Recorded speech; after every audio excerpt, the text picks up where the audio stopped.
Halo Sobat Prak, ketemu lagi sama gue Patriot Ulul. Kali ini gue mau review satu series baru yang tayang di Netflix. Dan ini adalah series dari negeri Gajah Putih ya, Thailand, berjudul Ready Set and Love. Series ini dibintangi oleh Kemisaria Paladesh. Kalau kalian pernah nonton series Hormones, dia pernah main di situ, tapi udah lama banget emang. Terus juga ada Blue, di sini dia sebagai Son. Terus juga ada Nica Palak di sini sebagai Channel. Genre dari series ini sebenarnya lebih ke dystopian romcom ya. Jadi menceritakan tentang dunia di mana populasi cowok itu udah sedikit banget, dan di sini pemerintah itu kayak ngekarantina cowok-cowok yang masih ada atau anak-anak lelaki, dan anak-anak lelaki ini kayak jadi komoditas, bisa bilang itu diperebutkan dalam satu game show bernama Ready Set and Love. Dan game show ini tuh mirip banget sama Squid Game ya, kalau kalian pernah nonton. Cuma bedanya di sini tambah darah aja sih. Di sini lebih fun lah. Cuma masih dark aja, masih dystopian romantic comedy lah. TV show ini tuh mirip banget kayak TV show di Indonesia ya, berjudul Joe Millionaire. Mungkin kalian yang angkatan 90-an pernah nonton TV show ini. Dan di sini tuh menceritakan tentang 5 orang cowok ya. Bisa dibilang ini bukan FC tapi FW,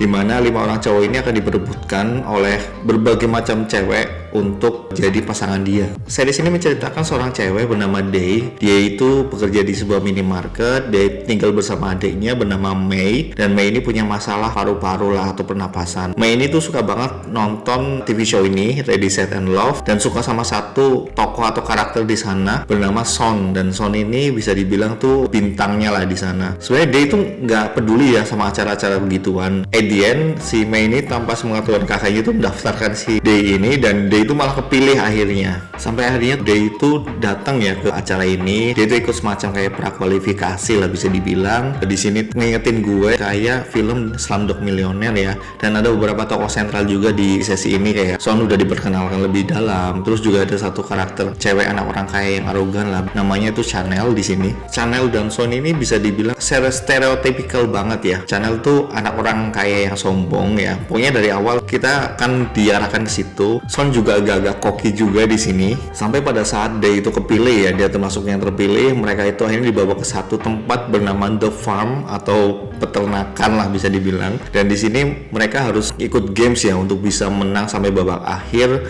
Gamesnya tuh seru-seru banget sih, dari ambil satu bahan makanan ya, lari-lari ambil bahan makanan, sampai tuh werewolf. Dan itu gamenya tuh seru-seru semua lah di sini. Hampir keseluruhan episode ini tuh game ya. Cuma ada satu episode ya yang dimana ini ada game sama sekali, lebih ke pendalaman karakter lah ya, nanti kalian akan tahu di episode berapa. Gamenya tuh menurut gue tuh di konsep berbeda ya, serius. Game di sini tuh menyenangkan lah kalian lihat, nggak seserius yang di Squid Game. Dan di sini tuh gue suka banget sama actingnya dari Kemisaria ini ya. Kemisaria acting sebagai cewek deso lah bisa dibilang, dan kelihatan banget emang di sini tuh pas banget jadi cewek deso ya. Walaupun tuh dia tuh sebenarnya silver spoon, dan walaupun sentral di series ini adalah si Day ini atau si Kemisaria, tapi ada beberapa subplot juga ya, dimana Son juga punya subplot, dia itu punya PTSD. Terus juga Channel yang juga punya parents issue. Terus juga ada satu karakter Chun yang cowok yang ternyata dia gay di sini. Satu pinpoint bagus ya yang gue perhatiin di series ini adalah tone warna dan visualnya ya. Visualnya fun banget, visualnya tuh warna cheerful, colorful lah. Tapi sebenarnya itu untuk menutupi satu rahasia besar, satu rahasia yang lebih dark, satu isu yang sebenarnya lebih menyeramkan sih. Mungkin mirip-mirip ya sama film Midsommar, dimana kalau pas kita nonton Midsommar kan kelihatannya siang, terus apa bunga-bunga, tapi itu sebenarnya sekte yang bisa dibilang sesat lah. Dan ada satu karakter ya yang mau gue point out, kalau karakter ini tuh walaupun stereotypical ya dari awal, yaitu Channel, tapi gue melihat Channel ini justru makin ke akhir episode dia tuh makin lovable. Dia tuh punya isu dimana dia tuh sombong karena salah didikan aja gitu loh. Dan sebenarnya hubungan Channel dan Day ini walaupun sama-sama bisa dibilang sama-sama bermusuhan ya, tapi Channel ini sebenarnya iri dengan Day, dimana Day itu bisa lebih ekspresif untuk mengungkapkan isi hatinya ya, daripada Channel ini sendiri yang memang dia itu udah disetting lah untuk dapat satu orang cowok ini di acara tersebut. Dan juga ada kritik ya tentang acara TV yang memang sudah disetting, game show atau TV show memang sudah disetting. Sisi dark dari series ini sebenarnya adalah The Farm ini ya. The Farm ini tuh bisa dibilang state sponsor lah, dibiayai atau didukung oleh pemerintah. Dan ini semacam kayak peternakan cowok-cowok untuk dijadikan komoditas dagang dengan frame pertunjukan atau TV show, dimana sebenarnya orang-orang ini itu udah dipesen lah bisa dibilang oleh keluarga-keluarga kaya yang anaknya butuh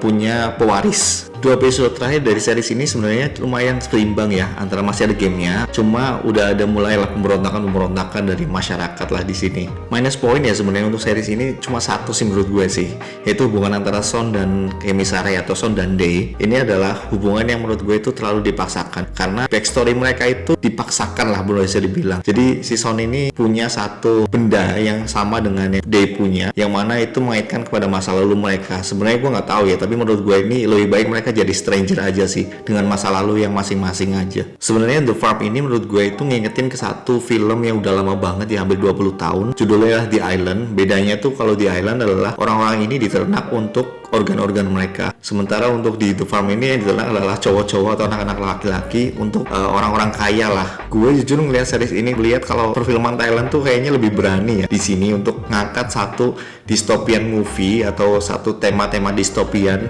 yang mana memang untuk negara-negara dunia ketiga sebenarnya agak aneh sih.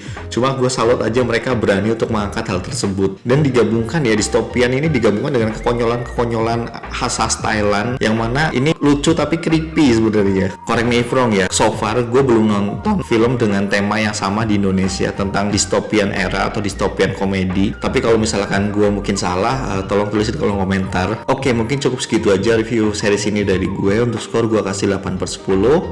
Menurut gue untuk perfilman Thailand ini udah berani banget sih ambil tema dystopian society, dystopian komedi seperti ini, dan gue lumayan terhibur dengan tone dan visualnya. Ceritanya juga oke. Kalau misalkan gue ada salah, correct me if wrong. Kalau misalkan lu ada pendapat berbeda, tulis di kolom komentar. See you in the next movie review. Bye bye sobat Park.